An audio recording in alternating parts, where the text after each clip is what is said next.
Hello, everyone. Welcome to GNU according to CD, that is Government of National Unity. So, guys, I want to talk about something that is really exciting to me, but at the same time, I'm thinking, is it a good idea? But I think personally, it's a good idea, considering the fact that this is one of my favorite airlines in the world, Qatar Airways.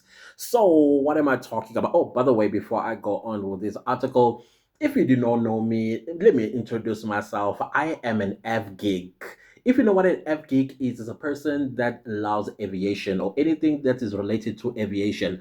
I'm a big lover of airplanes, but I don't like cars. I know nothing about cars, but ask me about airplanes, child, tell you everything from A to Z about airplanes. And if you ask me which are my top three favorite airlines, I will tell you number one is Qatar, number two is Etihad, and number three is South African Airways. Maybe also I can add Singapore Airline. Those are my favorite airlines. But anyways, turns out that Qatar Airways acquires 25% stake in South Africa's Airlink. I don't know if you've traveled in Airlink before. I would say it's the get of the sky in South Africa, but it also depends on the type of crew that you are going to fly with. In many a times, I've flown Airlink and I have not been very satisfied with their services, but their pilots are the best of the best. That's the difference, I would say. But when it comes to service and stuff, yeah, it's like you are in a taxi to Soweto or something like that. Anyways, this article was let's see when okay, it was delivered on the 20th of August 2024, and the reporter is Kurt Hoffman. All right. So there we have a nice cute picture of Airlink as well as Qatar Airways, where they say Qatar Airways announced on August 20th that it has acquired a 25% stake in South African regional carrier Airlink. By injecting fresh equity into Airlink, Qatar Airways hopes to boost the Johannesburg based carrier's growth trajectory. The investment is part of Qatar Airways' strategy to expand its presence in Africa, which CEO Badar Mohammed Al Mir describes as underserved, sorry, inverted commas. The One World Alliance member currently serves more than 29 destinations in Africa, reporting strong growth in the market. I think it's also good for the entire service in Airlink. Maybe they are going to be one of the best, clearly. And I think we're also going to move away from the small body to like probably 737 type of situation, but we'll see what Qatar has in mind. And it's also going to be interesting to also fly Qatar Airways itself within the country, whether I'm going to Cape Town or wherever, and literally use an Qatar Airways body to any part of South Africa by flight. All right, that would be very interesting. Qatar Airways cannot cover all of Africa. The idea of this partnership in brackets with Airlink is basically to cover the destination Qatar Airways cannot operate to. Almir said during the Doha press conference on August 20th, announcing the partnership. Our investment in Airlink further demonstrates how integral we see Africa to our business future. This partnership not only demonstrates our confidence in Airlink as a company that is resilient, agile, financially robust, and governed on sound principles, but also in Africa as a whole, showing huge potential, Amir said. My team and I look forward to working closely with Roger, Foster Airlink CEO, and his team to benefit our two airlines and millions of passengers will serve. We couldn't find a better partner in South Africa than Airlink. Airlink CEO Foster said the Qatar Airways investment was a vote of confidence in our business model and our delivery of premium quality services and convenient connectivity. When it takes a look to add value, it is not just about the equity, it's about the expertise, the global reach of Qatar Airways, Foster said. Commenting in an email to Aviation Week, Foster said Qatar Airways has scale and bargaining leverage that will benefit Airlink. The fresh equity will bolster Airlink's balance sheet and enable new agility. For Airlink, the CEO made clear that the carrier will build up frequencies on existing routes, looking to new destinations. And then there are one or two routes that over time need larger gauges aircraft in order to drive a lower unit cost to be more competitive in a highly competitive arena, Foster said. Just like I said, the bigger bodies are going to be used even by Qatar Airways planes themselves, and shorter routes, they will need a smaller aircraft. I suppose, like a flight from Joburg to Bloemfontein, obviously it's going to be the smaller bodies, but the bigger ones, probably the destination to Cape Town or Durban, be the ones that will be used. That's going to be interesting, actually. Airlink does need to upgauge to larger single aisle, narrow body aircraft for some of the trunk routes where we need to achieve a lower unit cost, Foster said.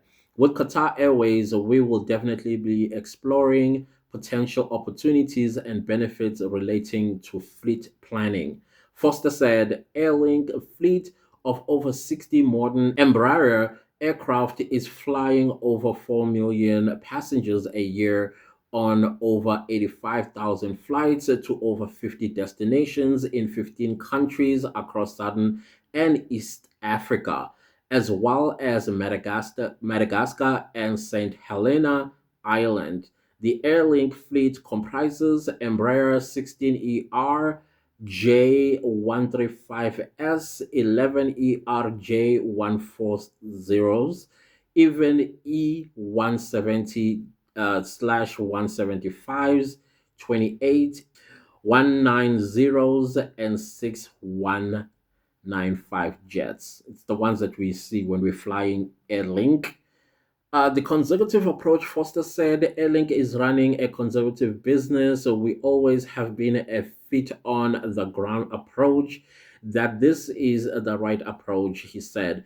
In the short to medium term, Airlink does not have any expectations of even thinking about international travel, and certainly not larger aircraft than we have familiar with that we are familiar with.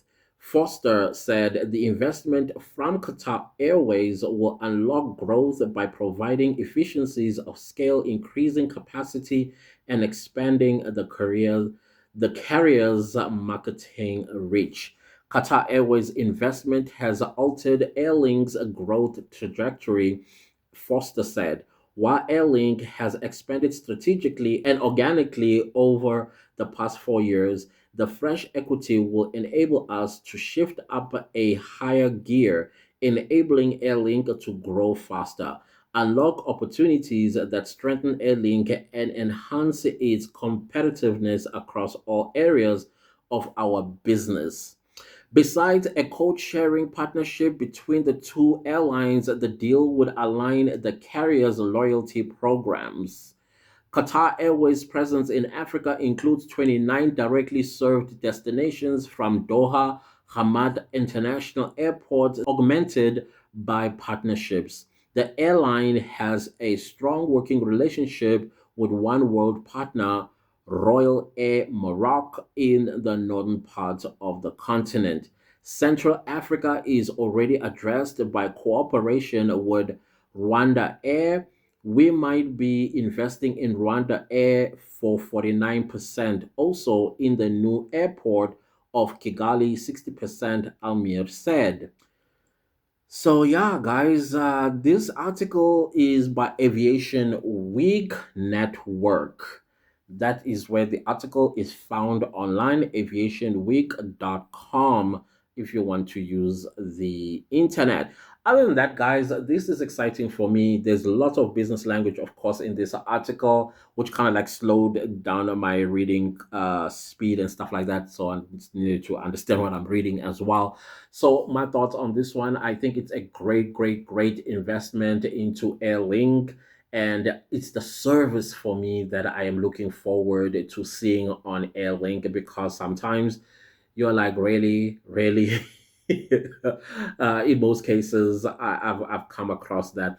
But I also hope that Qatar Airways will not do what they are famous for, always changing equipment, delaying flights. And sometimes we are looking forward to fly in an A350 or A380, and then you get told that the equipment has been changed. And next thing, you are flying a 737, and you're like, no, I booked for A350. Why now am I getting a 737 type of situation? So I hope they are not going to do that with this partnership with Airlink. It will be interesting. As you guys already know, that Qatar is one of the best in the air, and their food is absolutely amazing. I know this might not be hot meals for domestic flights, but let's see what's going to happen as they are going to take over 25% stake of Link. That is going to be interesting, guys. I look forward to it. I think I'm just going to give it like 3 4 months before I will hop onto an Airlink. Usually, I take Airlink when I don't have any other flights to fly. If flight fare is full, or maybe it's operating on a different day to the one that I'm going to, wherever I'm going to, then it's going to be nice to take Airlink that is also partially controlled by Qatar. That will be interesting. I'm looking forward to that. I don't know about you. Please let me know what are your thoughts are about these developments. What are you feeling about this? Anyways, this is for F gigs. If you are an F gig, if you know, you know. If you don't, well, you will know. Anyways, guys, do not leave this video without liking, sharing, and commenting, because I'm interested to hear what your thoughts are. And make sure to subscribe if you haven't subscribed, and make sure to click the bell notification so that you get notified after I upload a new video after subscribing. And thank you for watching the ads. I really appreciate you guys so much for that. I'll see you next time with a new video. Goodbye.